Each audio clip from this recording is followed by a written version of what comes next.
Good morning, gang. Good morning. Welcome back to this week's altcoin update. First and foremost, remember, nothing discussed today is financial advice. I'm not a financial advisor. This is purely for educational purposes only.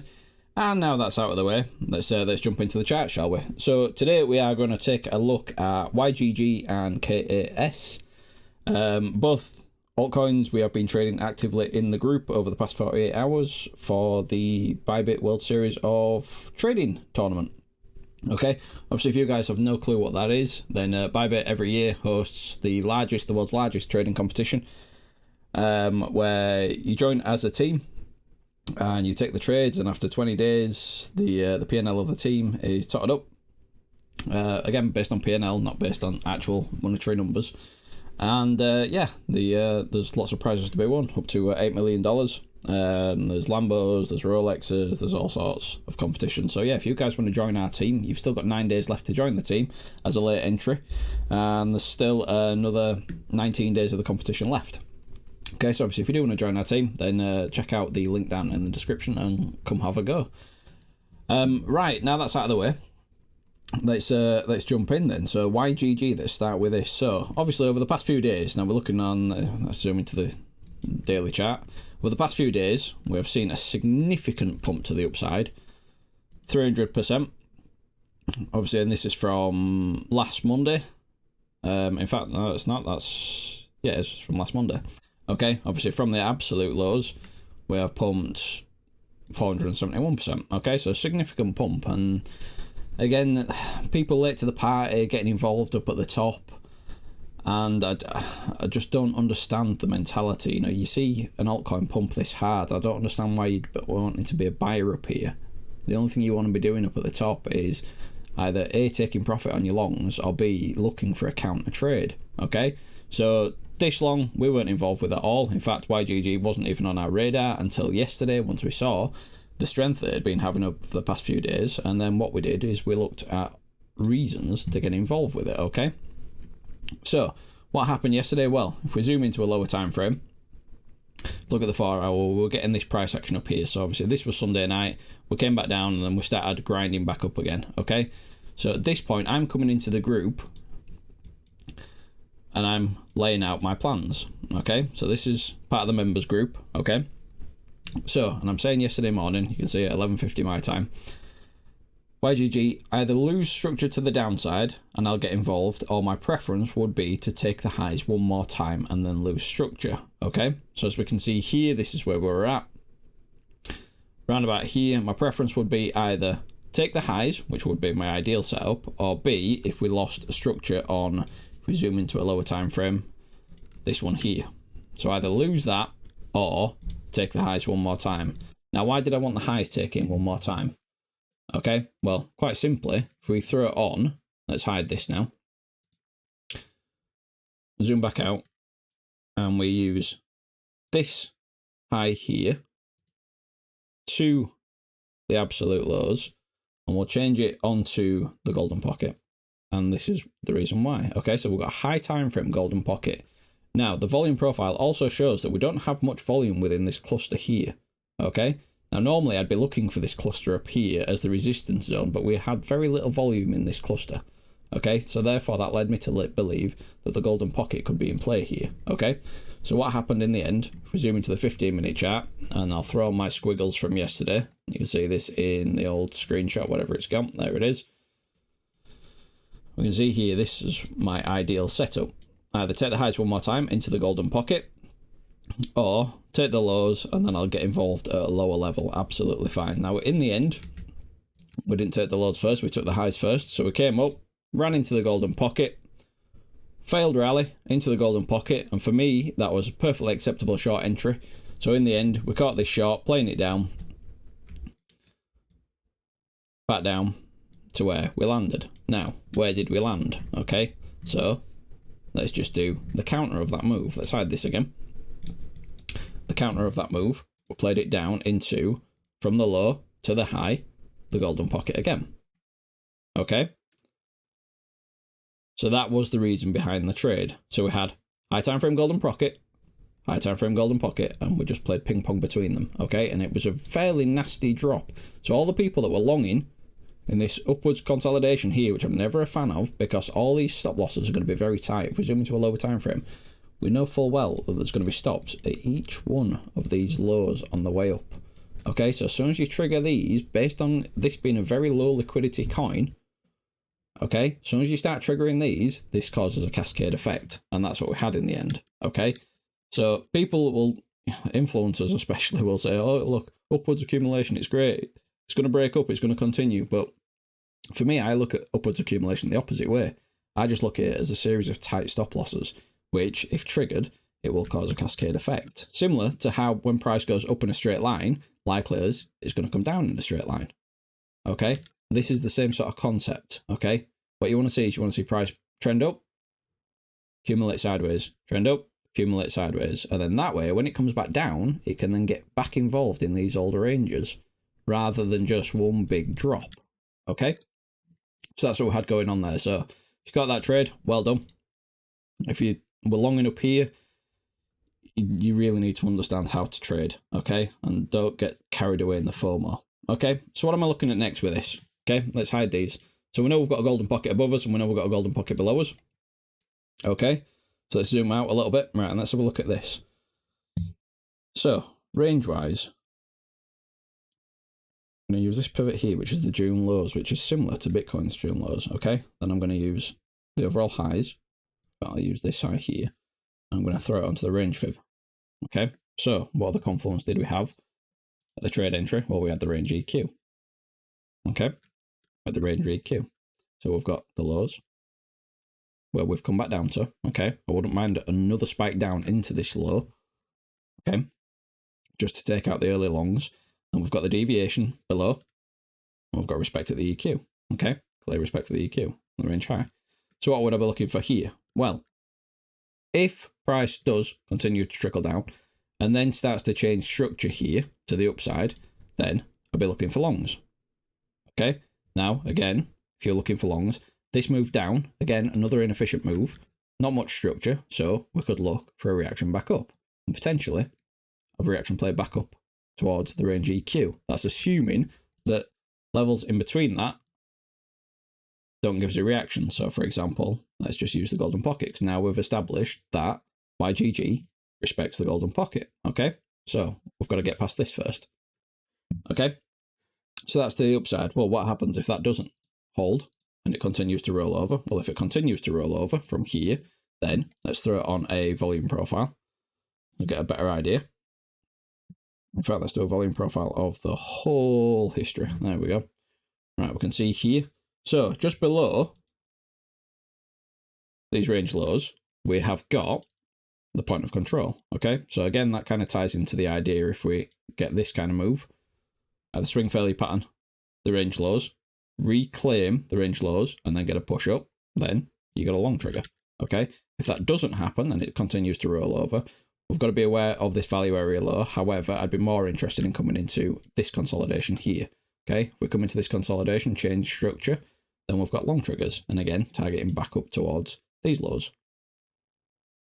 Okay, now what happens if it just turns around from here and starts mooning? Well, possible, anything's possible.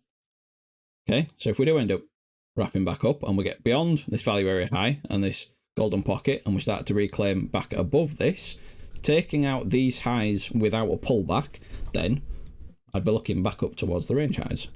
Okay, then at the range highs, if we get up here, if we lose structure again, then looking for shorts. If we don't lose structure, then let the longs ride even further. Okay, it's just a range-bound environment. Again, it's just a large range. So this is why people lose their mind and get excited, because they see a pump, you know, this significant pump to the upside. They see this and they lose their marbles because it's such a big pump. But what they're failing to realise is it's just one big range. Okay, and at a range, you wouldn't long into an EQ. Like you wouldn't long into a golden pocket. Okay, so that's the plan with that. Next, we're going to take a look at KAS, KAS. Before we get into this, obviously, if you want to understand how to trade like us and also get access to the real-time updates like you've just seen, then first and foremost, come over to our website, spitfiretraders.com. From here, you can get into our free Discord, where some of the members share many different forms of tier, different styles, different charts. And obviously, if you do want access to the education material and my daily trading plans, then come check out our membership area, which will cost you the grand old price of $59.95 Great British pounds a month, or in USD terms, that's $75, give or take. Okay, you can either pay with card or you can pay with crypto, completely up to you.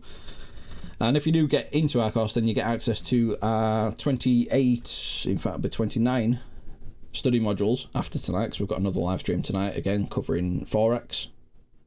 So if you do want access to that, then there you go. And obviously within the group, then you've got access to all these modules down here. Okay, these are all the 28 modules down here. So within each one of these sections, there are sub-modules, and you can watch them all at your own time and learn how to trade. Okay, right, now that's out of the way, KAS, let's have a look at this. Okay, so KAS, I've been joking around about KAS in the group for quite some time because I wanted Bybit to list it. Okay, because I believe that it's potentially topped out in a 5-wave move. Okay, so I was joking around. Let's see this. So this is one of my initial jokes that I posted in the Discord. Can't Bybit list KAS so I can short it to the ground. Again, after seeing this pump, and this was last week. This was on the 3rd. Okay, and this is what we're joking around with. And then we saw the notification pop up that Bybit had finally listed it, so therefore I can trade it, because I don't trade on whatever exchange this is. This is MEXC. I don't trade on this exchange. I trade on Bybit, as you guys know. And now that I've spotted that Bybit have listed it, it was time to get involved. Okay, so straight away I'm coming into the group and I'm giving my high time frame Elliott wave count. Okay, and telling the members that I'm looking for opportunities to short this. Okay, why am I looking for opportunities to short it? Well, look at it. Look at the chart. You know, since the lows down here, you know, it's up 300%. I'm not looking to long that. Why would you be looking to long that? I'd be looking to short it. Okay, quite simply, my thought process is this. Okay. If you're looking at it in Elliott wave terms, however you want to count the one, whether you're counting that as the one or this is the one, regardless, it makes no difference to me. 1, 2, 3, 4, 5. Let's just move this down here. Okay, so what I'm thinking now, we've completed a 5-wave move. So after a 5-wave impulse, then you're looking for a 3-wave correction. Okay, now how far down does it go? Nobody can predict that. But all we know is that's what happens after a 5-wave impulse. Now, is this 5-wave impulse complete, or could it go higher? Yes, it could go higher. The 5 might not be complete yet. It's very extended, but it might not be complete yet. But this gives us the opportunities to look for shorts within this, okay? Which is the reason why we did take a short on this yesterday.